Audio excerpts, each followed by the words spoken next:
Making bangles can be a bit more of a time-consuming project, and this one is no different. The design I'm making in this video is a newer iteration of a piece I made several years ago in school.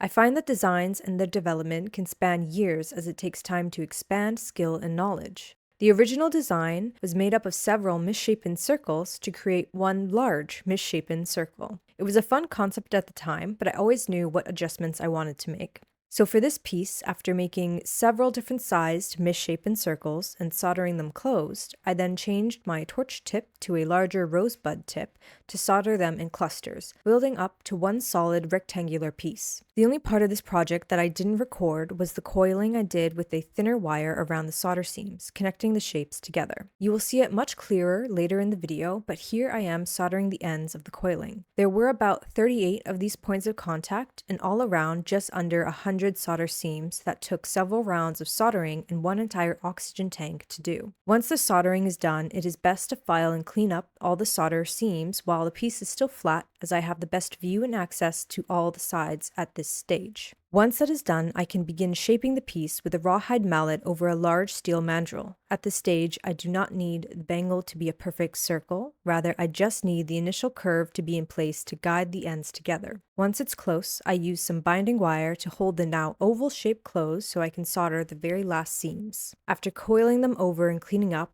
this is what the bangle looks like, fully fabricated.